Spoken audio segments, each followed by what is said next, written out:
कामोठ्यातील sector 36 मधील आंबे श्रद्धा सोसायटीत आज पहाटे सुमारास भीषण आग लागली। या आगीत मायलेकींचा दुर्दैवी होरपळून मृत्यू झालेला आहे। दिवाळीच्या सणात घडलेल्या या घटनेमुळे कामोठे शहरात एकच शोककळा पसरली। प्राथमिक अंदाजानुसार ही आग विद्युत बिघाडामुळे लागल्याचा संशय व्यक्त केला जात आहे, परंतु कामोठे परिसरात स्वतंत्र अग्निशमन केंद्र नसल्याने कळंबोली आणि पनवेल येथून बंब घटनास्थळी पोहोचले होते।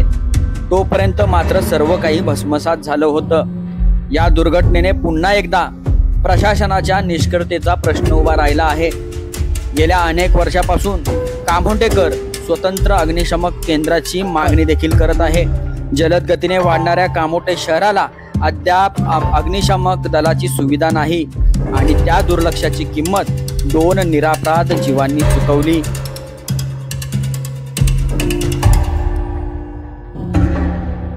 नमस्कार, मी शैलेश चव्हाण लढवई या रोखोकमध्ये आपलं स्वागत करतोय।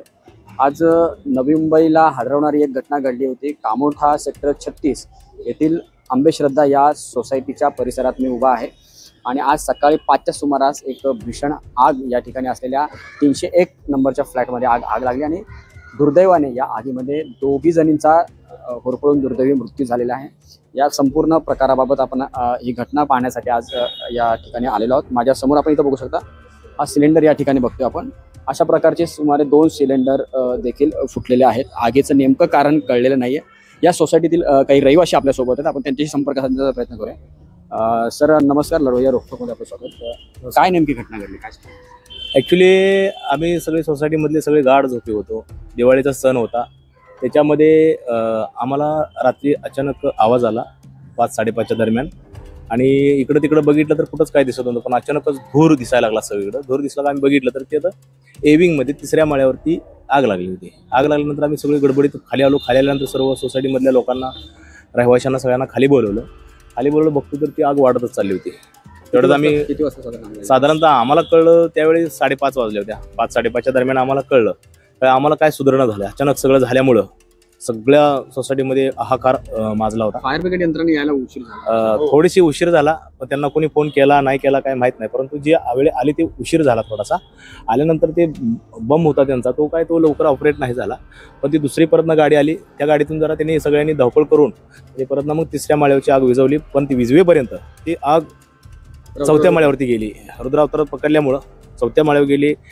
3ऱ्या माळ्यावरचा सिलेंडर फुटला, दुसरा सिलेंडर फुटला, त्याच्यानंतर आग वरती जाऊन एसीचा कॉम्प्रेसर फुटला, त्याच्यामुळे ते आटोक्याच्या बाहेर गेलं। मतदारसंघाचे आमदार प्रशांत ठाकूर साहेब त्यांना कळल्या लगेच आले। ते स्वतः इथं जातीनं सकाळी 6 वाजल्यापासून दुपारी 1:30 वाजेपर्यंत सगळं ते PM होईपर्यंत दुर्दैवाने 2 लोक आमच्या या सोसायटीमध्ये दुर्दैवाने मृत्यू झाला।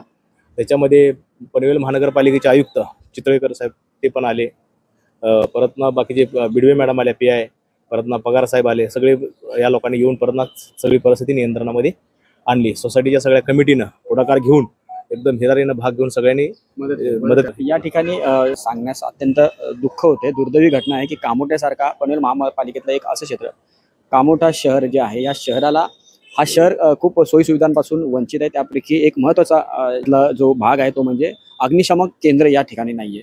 आज मोठ्या झपाट्याने या ठिकाणी नागरीकरण वाढते आणि स्वतंत्र फायर स्टेशन या ठिकाणी नाही आणि वारंवार इथले सामाजिक चळवळीतले नेते आणि राजकीय माध्यमातून किंवा सोशल ग्राउंड लेवलवरनं याच्या मागण्या होतात, मात्र कोणत्या प्रकारची दखल आतापर्यंत घेतली नाही। अशा घटना झाल्यानंतर याचं गांभीर्य कळतं, कारण की पनवेल असेल, कळंबोली असेल, या ठिकाणच्या अग्निशमन यंत्र असेल, अगदी नवी मुंबईत देखील बंब मागवण्यात आले होते अशी माहिती देखील या ठिकाणी प्राप्त होते।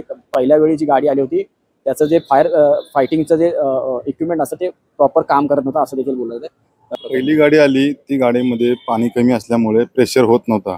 दुसरी गाडी आली, दुसऱ्या गाडीला शटल करण्यात अर्धा तास गेला आणि 3ऱ्या गाडी आल्यानंतर आमचं काम व्यवस्थित झालं, पण तोपर्यंत 3ऱ्या माळ्याच्या 4थ्या माळ्यावर गेली। माझा स्वतःचा रूम 4थ्या माळ्यावरती असताना माझ्या किचनला म्हणजे अर्धा रूम माझा गेलेला आहे। फक्त अजून माझा A402 4थ्या माळ्यावरतीच होता। फक्त अजून एक परमेश्वराच्या कृपेने 10 मिनिटं जर लेट झाली असती फायर ब्रिगेड, तर माझा रूम सुद्धा राहत नव्हता, माझ्या फॅमिलीतली माणसं सुद्धा राहत नव्हती। फक्त एवढंच आहे की फायर ब्रिगेडने काम करताना त्यांची व्यवस्था त्यांनी चोख पाडायला पाहिजे होती।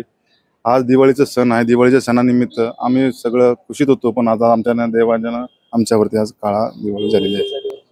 पूर्ण सोसायटी आमच्या आणि खरंच कामोठेकरांवर शोककळा पसरलेली असली तरी पनवेल महानगरपालिका क्षेत्र असेल, नवी मुंबई पूर्ण शहरामध्ये एक खरंच धक्कादायक घटना ही म्हणता येईल. मध्ये 7 ते 9 जण किंवा 5 जण राहत होते. माझ्या घरात आम्ही 4 जण, 5व्या फ्लोअरवर 9 जण, 4थ्या फ्लोअरवर 7 जण आणि 3ऱ्या फ्लोअरवरती 8 जण सगळे असताना अचानक ही लागली. माणसाला पाटे 5ला गाढ झोपेत असताना माणसाला काही कळालं नाही, तरी आम्ही धावपळ करून त्यातनं माणसं वाचवली. पण आमच्या नशिबाने आमचे 2 मित्र मैत्रिणी आमच्या घरातल्या 2 डेड झाले. दिवाळीच्या लक्ष्मीपूजनच्या दिवशी असा प्रकार जो घडलेला आहे ते दुर्दैवी, अत्यंत दुर्दैवी आहे. जर बाहेर तर थोडं लवकर झालं तर आग आटोक्यात, मे बी आग लवकरच लागलेली, त्याच्यामुळे त्या ॲक्च्युली त्यांची प्राणज्योत कधी मालवली ते काय माहिती नाही, पण जे नुकसान जे झालं ते थोडं कमी झालं असतं. मैं सिर्फ इतना कहना चाहूँगा कि हम लोगों की सेफ्टी सबसे फर्स्ट है, और फर्स्ट में हमारा जो फायर के सेफ्टी के लिए जितनी भी गाड़ियाँ हैं उनमें पानी नहीं, उनके मशीन फेलियर, सिस्टम फेलियर, तो वो सिस्टम फेलियर की वजह से हमारी भी जान जा सकती थी. अगर हम टाइम पे नीचे नहीं आते तो वो हमको बचा नहीं सकते थे. उसकी वजह से दूसरे के घर में भी आग लगा, हमारे घर तक आग गया, हमारा किचन का विंडो पूरा, कितना नंबर? 3rd floor. ये 3rd फ्लोर पे लगा, 4th फ्लोर ब्लास्ट हुआ और 5th फ्लोर पे पहुंच गया था. हाँ, 2 पूरा खराब हुआ, 5वें माले तक पहुंच रहा था, वो बुझ गया, अच्छा हो गया. महानगर पालिका से सिर्फ मेरी एक ही मांग है कि बाबा जितने भी लोग हैं इन सबकी सेफ्टी हो. अगर फायर का गाड़ी आता है, अपने जितनी भी गाड़ियाँ आती है उनमें पानी प्रॉपर हो, सिस्टम प्रॉपर हो, एटलीस्ट उनका ट्रायल लेके रखो कि हम जाते तो कहीं पे हमारा काम हो कि हम किसको बचा सके. तो 12 माले का बिल्डिंग है, जो 35 माले का बिल्डिंग होगा तो आदमी निकलेगा कैसा, वो तो गया. जब वो गाड़ी यहाँ आई थी यहाँ पे हाँ. फायर बचाने के लिए, वो कितने टाइम वो प्रॉपर उसने हुआ है उनसे? वो प्रॉपर हुआ नहीं. उसने टारगेट लगाया कि पानी जाएगा, वो नहीं गया, प्रेशर वो नहीं नहीं, प्रेशर नहीं गया. इधर पानी 15 मिनट तक इधर बाहर गिरता रहा, जिम के बाहर में पानी पड़ता रहा. मेरे पास उसका डिटेल है, पानी यहाँ नीचे जमीन पे गिरता रहा. उसने बंद भी नहीं किया. उसको बोल रहे वो बंद ही नहीं कर रहा, उसको फर्क ही नहीं पड़ रहा है कि जलने तो जल रहा है, खत्म हो गया. तो उसने उसको बंद किया, दूसरा कॉल किया, दूसरा आया. जब इधर से चढ़े वो लोग ऊपर मैनुअल ऑपरेट किया, तब जाके वो बुझाया, नहीं तो बुझने वाला नहीं था. आगीनंतर या ठिकाणी अग्निशमनच्या जे बंब होते ते आले होते आणि तुम्ही बघतात प्रत्यक्षदर्शी या ठिकाणचे रहिवासी सांगतायत की त्या गाड्यांमध्ये पाणी नव्हतं, आणि पाणी जरी असेल तर त्यांची जी सिस्टीम होती त्याला प्रेशर नव्हतं. अशीच दुर्दैवी परिस्थिती या ठिकाणी आहे. हे सगळं या क्षेत्रातील रहिवासी वारंवार भोगत आलेले आहेत आणि या गंभीर या प्रश्नाची दखल घेणे आता गरजेचं आहे. तिथे राहणाऱ्या ज्या रहिवासी ज्या महिला होत्या त्या बेडवर म्हणजे निद्रावस्थेत होता, कारण की मध्यरात्रीचा तो सगळा साखर झोपेची ती सगळी वेळ होती. आणि आज लक्ष्मीपूजन आणि या सगळ्या प्रकारानंतर ही जी घटना घडलेली परिसरात एकच खळबळ माजलेली आहे. दुर्दैवी घटना आहे. प्रशासनाने या कामोठे शहरावर विशेष लक्ष द्यायला पाहिजे अशी देखील प्रामुख्याने मागणी वारंवार होत आहे. आता तरी प्रशासनाने याचं गांभीर्य दखल घेऊन स्वतंत्र फायर स्टेशन या कामोठे शहराला उभं करावं अशी देखील मागणी केली जात आहे. तुम्ही शैलेश चव्हाण, लढवय्या रोकटोक, कामोठे. बदल हवा असेल तर आवाजही तसाच हवा. लढवय्या रोकटोक, इथे भीती नाही, फक्त बेधडक सत्य. आत्ताच सबस्क्राईब करा.